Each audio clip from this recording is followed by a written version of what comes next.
I imagine this is all just like bully porn to you two. Well, not the one that he just missed. Well, it had crowd noise, so I presume it went over the line. Ooh. Who put this montage together?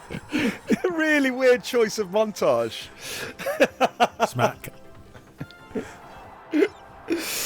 Yes. Not enough goal kicks make montages. I've always said that. After quite possibly the worst montage we've seen so far, this is ReReviewed. I'm Wolves TV's Mikey Burrows. With me, as ever, are the comedian, podcaster, Wolves fan Tom Parry. Hello. And the Athletics Wolves correspondent Tim Spiers. Hello.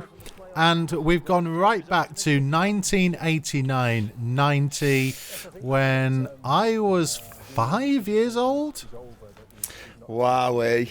Here we go. Let's put our cards on the table. I was 9 years old, and this was the season of my first ever live Wolves match, I believe. And it's also my first ever Wolves video.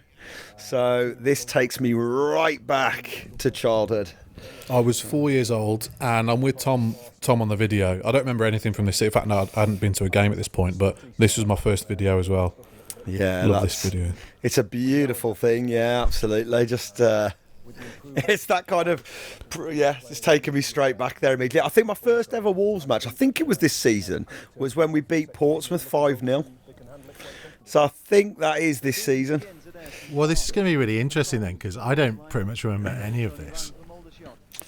So, well, context-wise, this is Wolves' first season back in the second tier.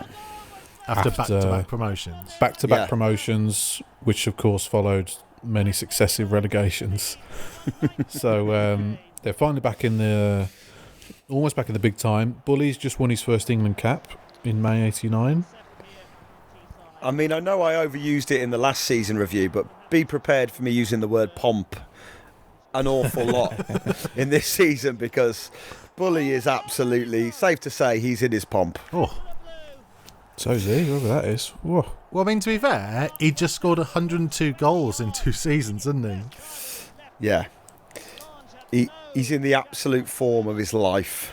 He got in the England squad when he was still a third tier player. That's League One now. It's incredible. Is he one of the only players to have done that? Is he? I think so. Only player. There was, remember that Peterborough keeper? Was it Lewis? Joe Lewis. Got in the squad a few years ago for some reason. But I think he's the last who actually played, and will surely remain the last ever to do that. Well, yeah, 'cause, I mean, even at this period, it kind of feels weird, isn't it? Because we've talked before about how, like, players, if it was in this day and era, there's no way that they would have been able to hold on to Bully scoring the kind of goals he was. Well, they rejected a lot of bids for him, but they accepted a couple as well, and it was his decision to stay, wasn't it? Yeah, it was. If he wanted to leave, then he could have left at any point, I'm sure, if he'd have really kicked up a fuss, but he's not that kind of bloke. Wasn't it Coventry where he said, like, he'd all but decided the club had agreed the deal, Yeah, and then Peter he went. Ron was expecting him to turn up, and then he went to bed that night and slept on it and woke up the next morning, and just that was it. He'd just decided. Yeah, I think it was around this time he nearly joined Torino, of all clubs, which must have been a year later after Italia 90. Hang on, everyone. I think Tomo's about to take a penalty. Just allow me this one brief moment. Come on, you little Adonis. Oh, never in doubt. So good. Never in doubt. The little jump and fist. Look at his head. Well. He's got the moustache as well. Yes. There's the handshake celebration. And the perm. Yeah. Oh. Long flowing locks. It's classic Tomo. Oh, you've got to take him out there. You've got to take him out there. Nobody else could be bothered to get back there. No, everyone just giving it up. Sorry, you were waxing lyrical as how much you both love Steve Bull. Well, I think Villa almost signed him around this time, and Torino and a few others. But yeah, obviously everyone in the country was probably having a look at him. Littlewood's Challenge Cup, yes. Littlewoods and Rumbelows. This is how I remember the League Cup. Were there no cameras there for that one? Actually, yeah, maybe not. Are No. we going to this? This is like Imagine CFAX, the way this is coming up, like teletext. Imagine if this is the rest of the season. We just have to watch the results come in. It's like the old championship manager, basically. What's going on here? I'm not seeing any of the action. There we go, second leg. Oh, what a win. Remember it well.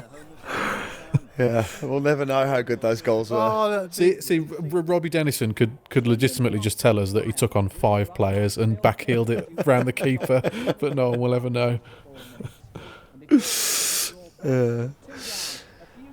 What the other thing to remember about like this era is like it's Much and Bull, isn't it? That's like like that's the crucial axis at the front of the team is the partnership of Much and Bull.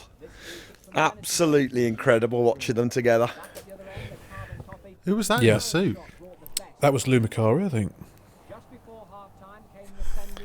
Just there. Well, he must have been their manager, I'm guessing, mate. I mean, Why is all the crowd there? Why are those people in suits, shirts and ties? That's just the way it was. They're trying to hark back to the 50s when everyone would dress up very, very smart clothes. That's just what Swindon used to do, I think. Yeah, exactly. Yeah, it's just the whole thing Swindon had going on. We should bring that back. Oh, classic proper dugouts as well. Yeah, and like a really lovely short shorts. The shorts are very short, ladies. You might enjoy this one. Short shorts, tight shirts. It's a great time for football fashion. This. Well, go on, Andy Much. He was great. I mean, Yes. Yeah. Once again, Tomo starts the season scoring all our goals from the penalty spot. Missed a great chance. But their pressure finally paid off. what? So we see that, but we don't get to see entire matches that they've just missed. Yeah, I think we spend about 20 minutes on one match because when they've got the footage, they have to make the most of it.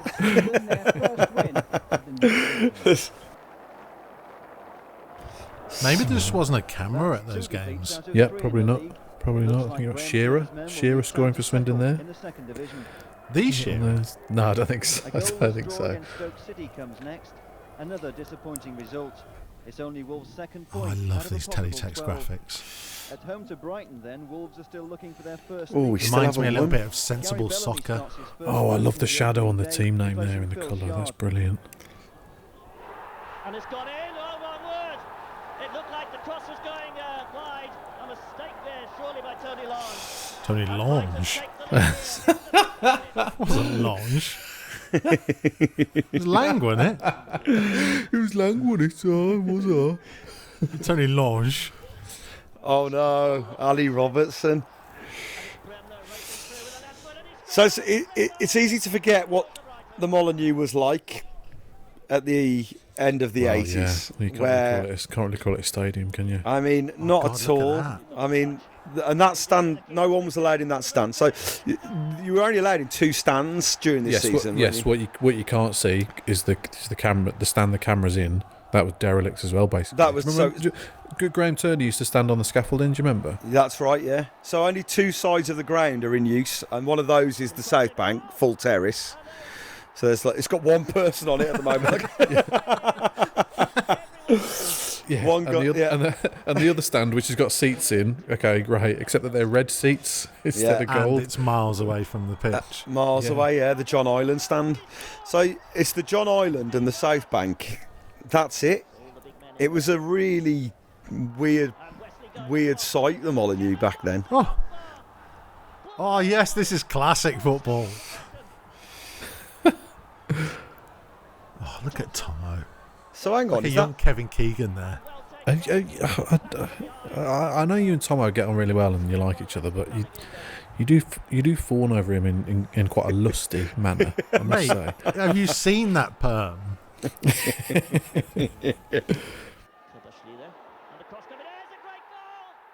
In November, I'm just looking it up in the complete record of Wolverhampton Wanderers.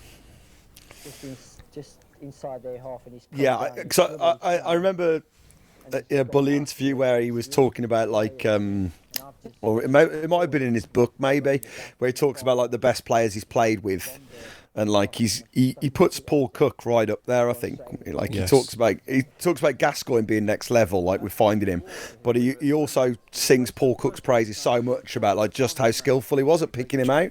Just the ability to pick a pass was as good as anybody. I think is what he was saying. He had an absolute wand.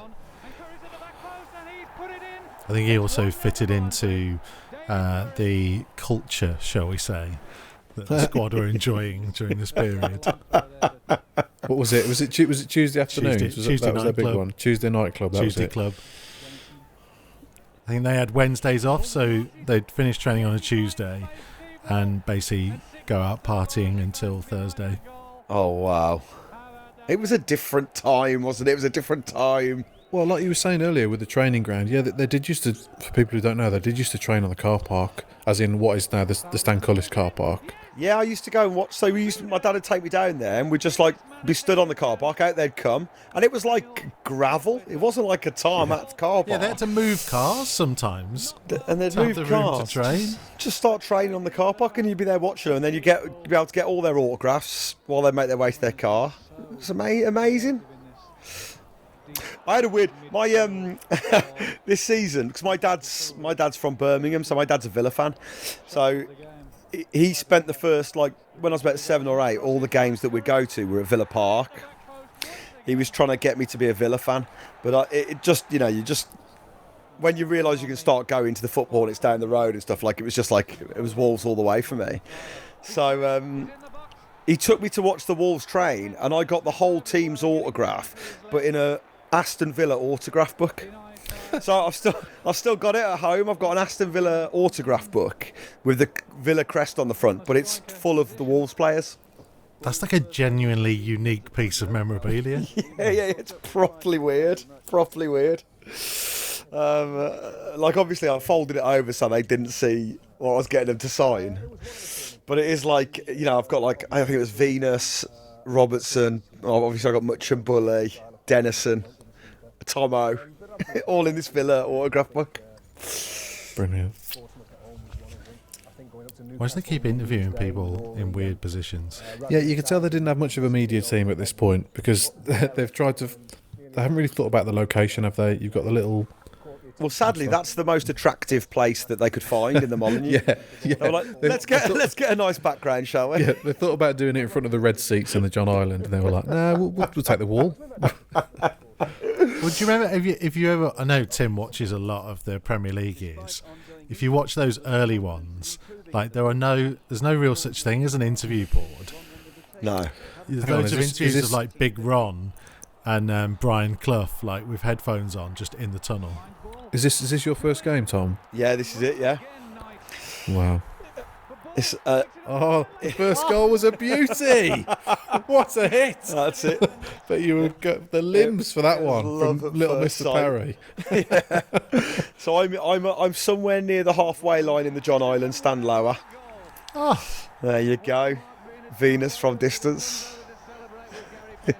And what's crazy is the pitch, obviously the crowd are only on one side, but it's not the side that the pitch, they could have pushed the pitch closer to the John Island, but it's on the other, and also, it's on the other side.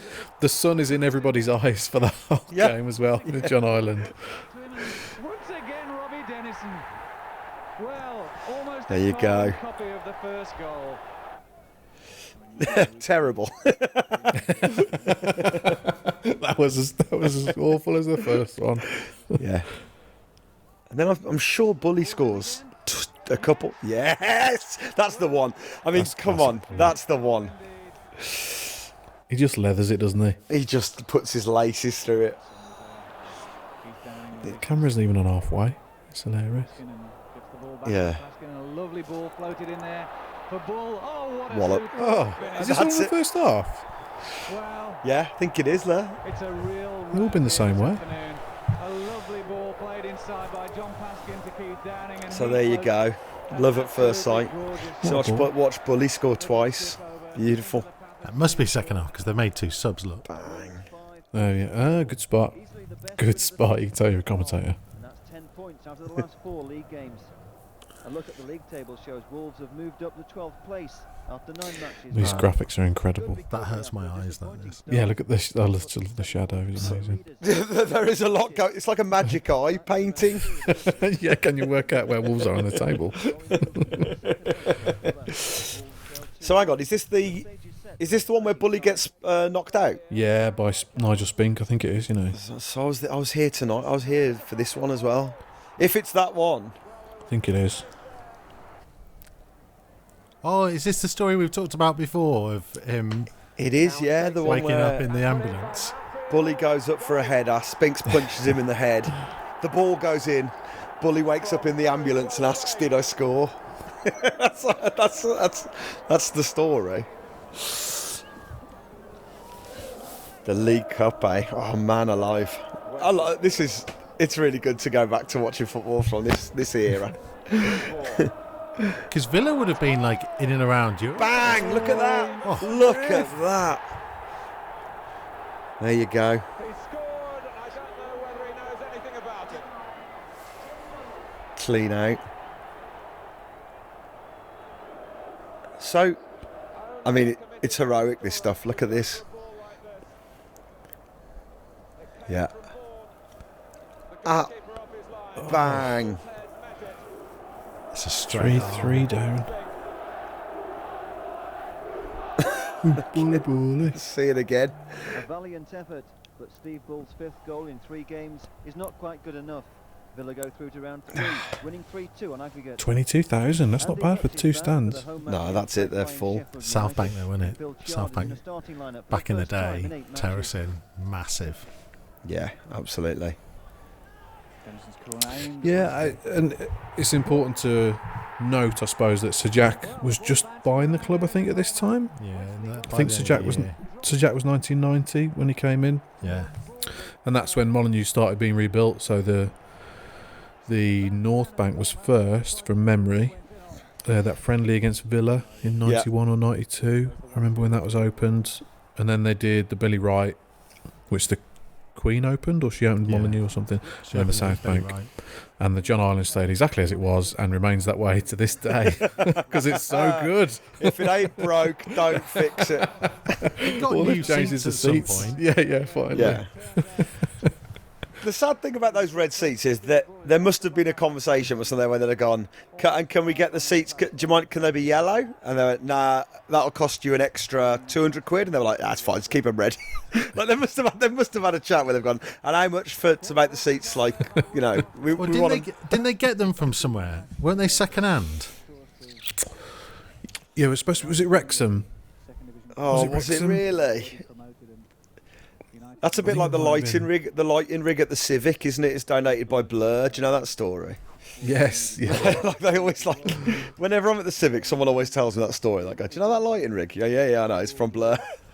Well, I know a Southend fan, and they've got ready kind of seats at Roots Hall, which were cast-offs from Old Trafford, which they just nicked.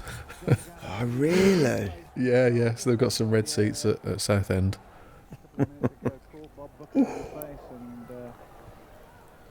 Venus, that left foot. Wallop. And I can also remember. Sorry, go on.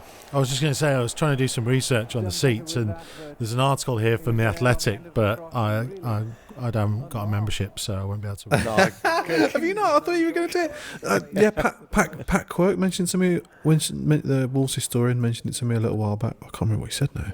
I'll find it. I've got a subscription. Oh, you're behind the paywall, are you? Perk of the job, is it? We've got a 90-day trial at the moment if you want to sign up. Just a little plug there.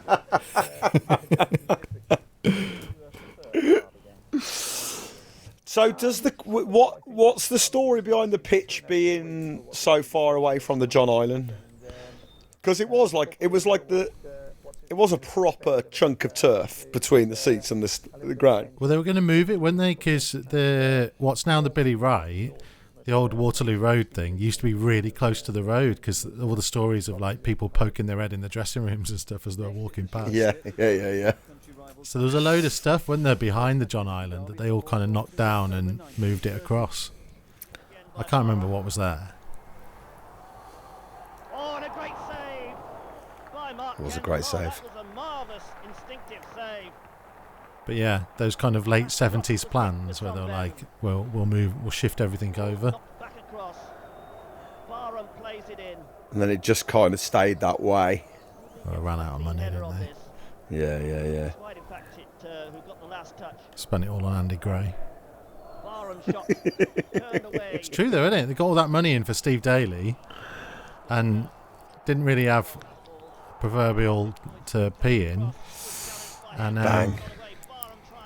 What? Oh, That's what we're talking about. Oh, why didn't that make the montage? Why did that not make the montage? Oh, that's the highlight of the season so far for me. That was like shoulder height at one point. Oh, this is an amazing game. I did a piece with Bully about this recently.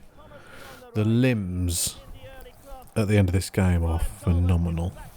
I think the best Wolves limbs I've ever seen, I think. And this was the first time they played Albion in about 6 or 7 years. of course it will have been, yeah. Because they'd been top flight and Wolves had been up and down the divisions. Oh, wow. So is it the first time Bully's played against his old team? First time Bully at the Hawthorns as well, yeah. What a strike from Dennison. Bloody loved Robbie Dennison. Vaughan just teased He was it up. superb. Crashes it through the wall. Turning inside Stacey North.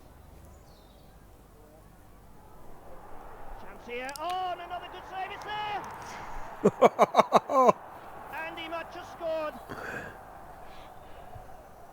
But it's been rolled out. What? He's never off. Is he offside? Oh, he might be. VAR.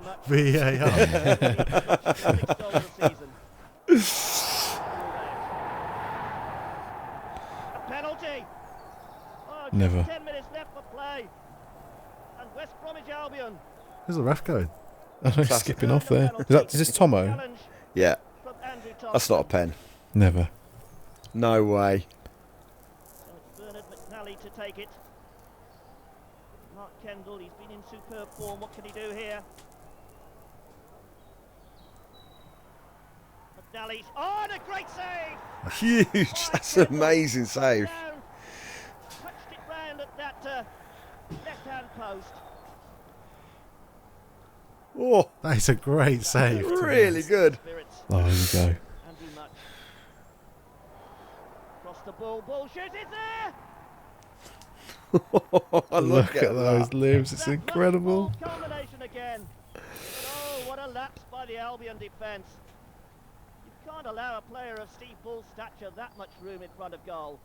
You see it again here. Look at the space he's got. Time to bring it down. Where is the Bounces and he marking? crashes it in. And that surely Great. Crashes it in. Vintage the winning Bully goal. finish. West What Brom a 1, win. Wolverhampton Wanderers 2. Oh, that's great. Wolves winner brings derby delight for Wolves and a second away win of the season in the league. It's all change at home to Port Vale. Bennett, Chard and Downing replace Bellamy Street. So and I guess at some of these, Bobby Robson's coming down to have a look at Steve Bull. Is it? Yes, sat in the scaffolding. Like, that's worth thinking about, isn't it? It's like the England manager is coming down to Molineux for this. It's mad. Absolutely mad. So I got a bit of info about the John Island stand here. Go on. So according to Pat Quirk, the Wolves historian, when they built it behind Molineux Street, it was so far from the pitch, there was a lot of talk about the club swinging the pitch around 90 degrees. Bloody hell. What, so it would have been like behind a goal? Yeah, Yeah, so it would have been behind the goal. that's but mental. That was the talk at the time, but apparently it was never properly convinced.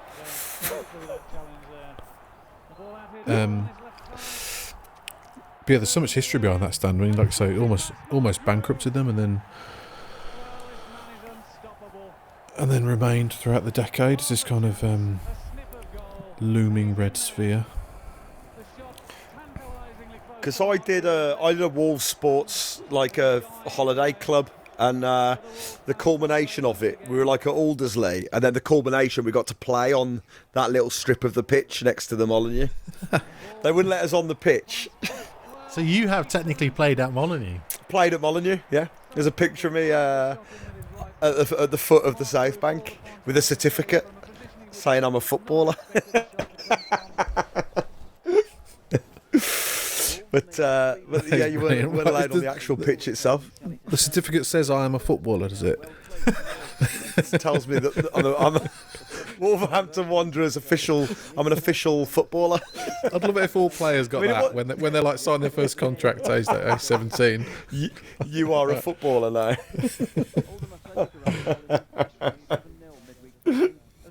Also, we just missed another game there at Ellen Road. They must have had cameras at Ellen Road. They lost 1-0, so they probably not bothered. Oh, right. I've got a question. What's the in the corner? Why is the alphabet That's on display? scores. So they used to, in the programme, all the other games around the country would have like a letter attached to them, and so they'd put the scores up Under the letter. Yeah, I think That's amazing. So efficient. It looks like an eye test. someone might correct us when they're watching this, but I'm pretty sure that's what it was. But the advancing Wolves keeper narrows the angle.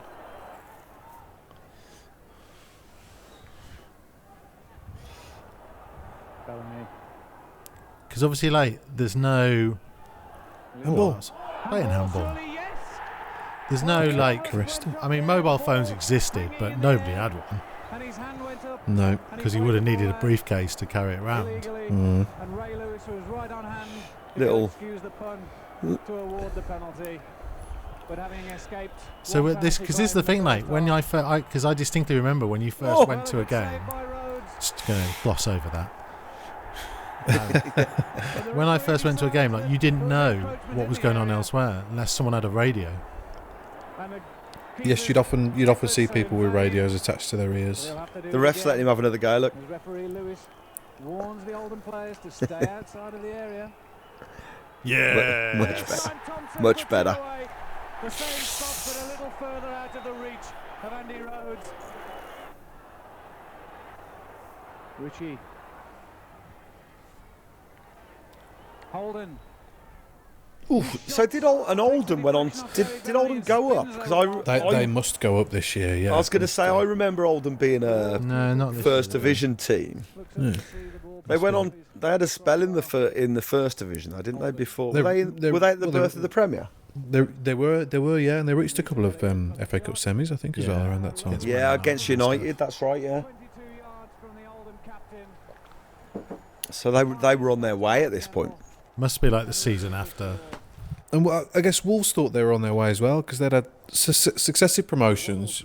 Bully scored 100 goals in 2 years, and then I think this for the next kind of 4 years is where Graham Turner regrets maybe giving too much faith to the players that were there, and he's spoken about it a bit, hasn't he? That Yeah. he wanted to stay loyal to the likes of Much and obviously people like Tomo and Robbie Dennison and Keith Downing and whatever, but in hindsight they couldn't get Wolves up to the next level, to the Premier League, and he probably wished he'd changed the team up a bit more.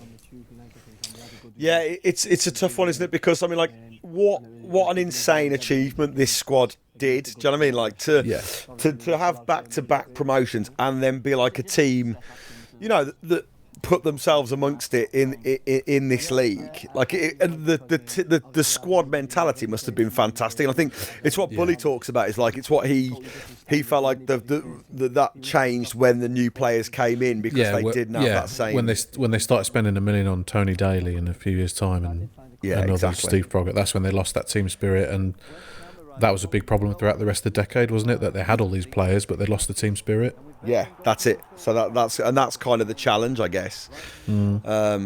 Because I mean, how exciting! What? That was great. Oh, I love that. Just get up and carry on. Love that. I mean, I know I sound like an old man, but like it, you just want modern players to watch this and be like, just get up and carry on. It's fine. You don't have to roll around. It's all right. It's like Bully. Like I know we're biased, but Bully just looks unplayable, doesn't he? It's just like he's in a different league. He looks. I don't know if it's just me, but he looks fast as well. Yeah, he really does. Yeah. Well, it's like his reading of the game. That's why I Yeah. think like people don't give him as much credit outside of No, Wolverhampton. and also the anticipation that he knew where Andy Much and Paul Cook were going to put everything. Yeah. So look at that. He knows what Much he's going to do there. He's straight onto it. I think it was Ali Robertson talked to me once about when he first came from Albion, and they kind of like were trying to teach him because he didn't score very many at that point. Oh, here we go. Let's have a listen to his voice. In the back of the net, but he must have been delighted. Well, I had the first goal. I had three in the first That half. collar. I should have put one away, but he saved well on two of them. And I didn't miss a target, so the gaffer never had a go at me. He just said one will come along. And say in the second half, one popped up and it went in. And Phil Parkes in superb form. Yeah, I thought he played really well. I'd say he's 40 years old. He's doing tremendous for his age, like, and I'd say I wish him all the best for the rest of the season. Like. Are you feeling that you're back to something of your best form now? Yeah, I feel as though I am. I say my sharpness is coming back, and I feel better in front of goal. But as I say, I've just got to have a bit of luck at the moment, as I say, scoring wise. Good luck for anyone outside of Wolverhampton trying to understand that. We did a thing once at Beacon when I think remember when Bully got the job at Stafford, Yeah. and like his interview was so good that we like did like when people used to people would dub over like foreign speaking. Yeah. We did a version of it for that played out on Beacon Radio. Someone doing a posh voice. Yes, I'm very delighted to take the job. You know what I mean. There's the Bully video. So I don't know if did you have the Bully video as well? Classic. And like that's another classic of like it's a few years. It's about 4 years from now, and like it looks at like the scout who signed Bully to Albion, and like it goes right into deepest darkest Tipton, and that makes Steve Ball sound like a newsreader, like you know like the guy who talks about first scouting Bully. You cannot understand a word, an absolute word.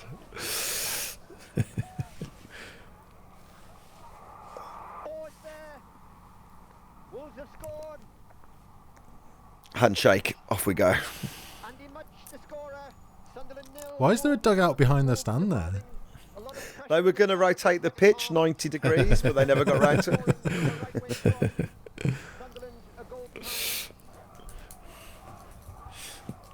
Labatt's Canadian Lager advert behind the goal as well. That's of its time. Yeah, absolutely.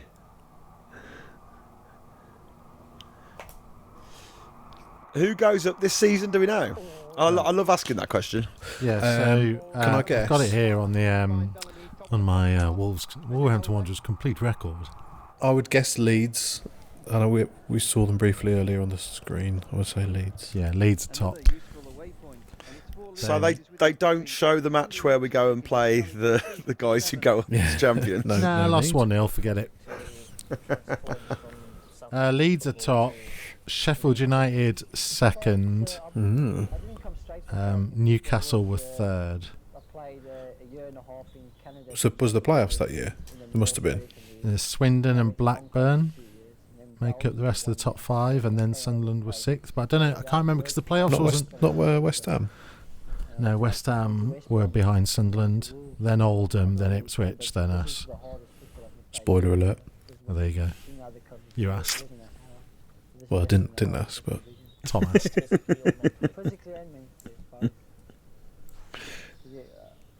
People are going to be lost in John Paskin's eyes anyway. They won't be listening to what I'm saying. he looks really lovely. He does, doesn't he?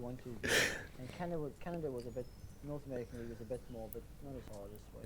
So he played in Canada, South Africa, China, then for West Brom, Wolves, Stockport, Birmingham and Shrewsbury, then back to Cape Town.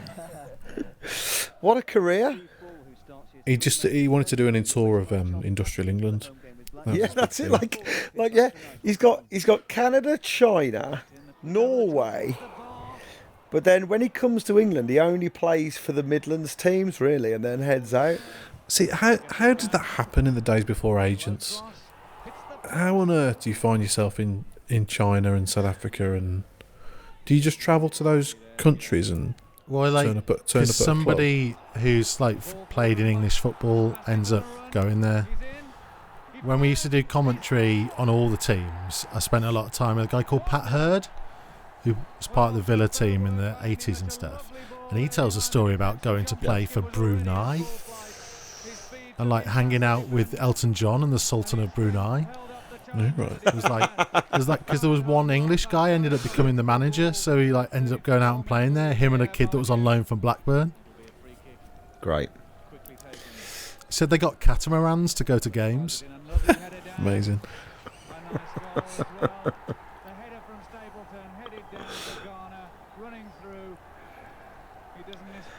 Spiers, did you ever go? Did you ever stand in the South Bank? Have you got memories of that?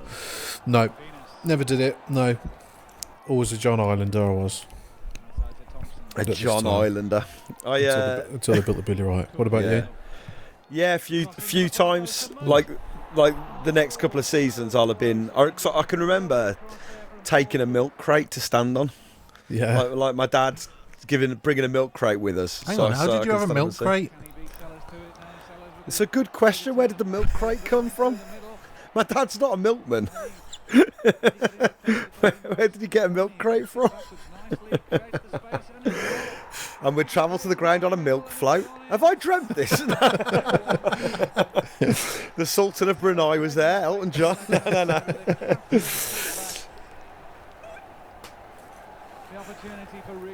I did it for away games. I remember standing at Port Vale and I couldn't see anything, so all the kids would just go to the front, and then I ended up by the side of the pitch, just sitting down. Did you? Like a ball boy? In front, basically, in front of the Yeah, advertising sometimes board. kids used to be allowed to go to the front. I said at the beginning of the season, Billy. halfway in Division 2, they've done well, and they're doing quite well. It was been a hard struggle from 4th to 3rd to 2nd, but to get football here, the gates have been tremendous. The supporters have been absolutely wonderful to the club, and I'm so pleased that they've come at the battle, winning the battle, and let's hope that they finish the season in good style. Yeah, and I know you're a great admirer of what Graham Turner's done since he came here. Oh yes, he's a good manager. He knows how to motivate his players. He's got players working for him, and I love to come and to watch Bully. I mean, he's something that out of the past. He knows how to score goals, and he's rejuvenated the spectators. They expect something to happen when Bull plays, and so that's all credit to Graham for what he's done to get the players playing as they are. Do you think that promotion this season would be perhaps a little premature for them? Oh, at the present time, I'm saying yes. Let's get stabilised in the 2nd division, because the next division is the big one. And to be a big one, you've got to be, prepared for that 1st division. I'm hoping they'll stabilise in the 2nd division this year, because I don't think if they went to the 1st division, they'd be able to cope with it. They've got to really build, and Graham, I think, knows that. I know we were all listening in perfect deference there, but I'm sure Billy Wright made up a word in that. What was that? I'm sure he said rejuvenated. He would have been a director then, I'm guessing, at that time. I was thinking about Billy Wright this week, because my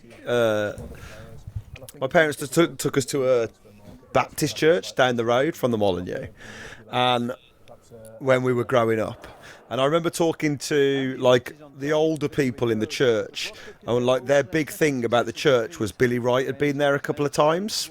In the 50s or the 60s, it was like, and of course Billy used to come here, and I kind of thought, I bet that's true of every church in the Billy he obviously went to the churches just to pay his visits and stuff, and I bet there's pensioners in every church that are like, well, of course this is Billy's church.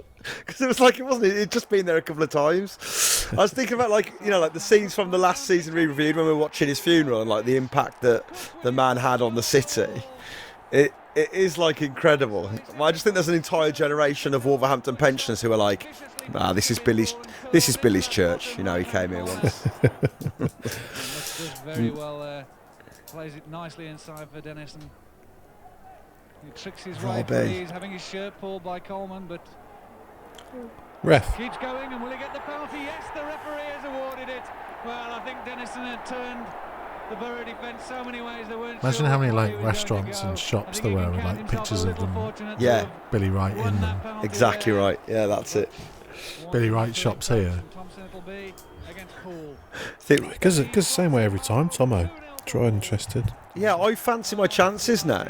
If I'm ever in goal against Tomo, I know exactly what I'm going to do. Oh, I can make that happen. Yeah, you shouldn't have said that, Parry. Oh, I like that. I like that. At the Molyneux, Yeah. in front of the North Bank.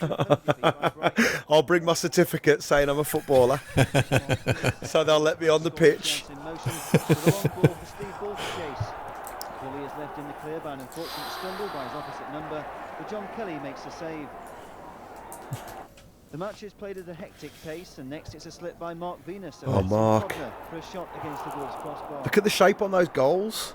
A look at the replay shows just how That's unusual. close they were to going a goal behind. That is a strange shaped goalpost. They don't look very legal to me. Wolves failed to clear a free kick. No, Mikey, look, you may laugh. They're not regulation. The hatred of Brighton for the hoodoo down the years has What, just if led we- you if two we- to be like, they were getting away with illegal goals here. See, Dennison is delighted. And a look at the replay confirms what a well taken goal it Robbie's was. having a great season here, by the way. he's curling them in. He was always good at free kicks. So I hope we protested about that result, because Yeah, look at what is going on there. Like the stanchion, really weird. After 2 wins in a row, Oxford looked a team in form in the opening stages, while Wolves looked rattled. Here's the first goal, a Beautiful. superb build-up from one end to the other, just watch for the I'm liking this away kit, gotta say. Yeah, really nice. Just solid. and a great finish too. Those goals look more weird. They're a bit wobbly. Much to offer in attack, not even the England striker Steve Bull could find New England striker Steve Bull. I love it. Imagine. Absolutely love it. They did pull themselves back into the game. A good goal for Mark Venus, a bad one for the United defence. Oh, hello. Oh, Vino. At the start of the second half, Ronald Vino, as they used to call him. when Wolves- Robbie Dennison, the scorer. Within 2 minutes, Oxford were level. Another beautiful goal. This time, it was Mark Steen. Mark Steen, bloody hell, it's blast from the past. Where do you guys stand on whether you should wear an away kit just to stop a kit clash, or should you wear it for fashion purposes and retail reasons? Only for a good clash. Because I like the way this is the first time we've seen this away kit this season, you see. Yeah, absolutely. It was a different time. It was a purer time. Yes. Here we go. Get on your milk crate. Come on, give us a speech. Absolutely. You know, you only saw the away kit when you absolutely needed to. There was no need for a third kit. Why, imagine bringing the idea of a third kit into play in the 89-90 season. Just wouldn't hear of it. Well, that feels like a good point, just to take a pause for the end of part 1 of this season. It's gone quite well so far. Robbie Dennison looks tremendous. And I mean, I normally I would try and make some pithy comment of what's coming in part 2, but I generally don't know Tim. I think more of the same, but you never know. Oh, there's something very special coming up actually at the start of part 2. So do tune in tomorrow. Do you like that? Very good. Very good.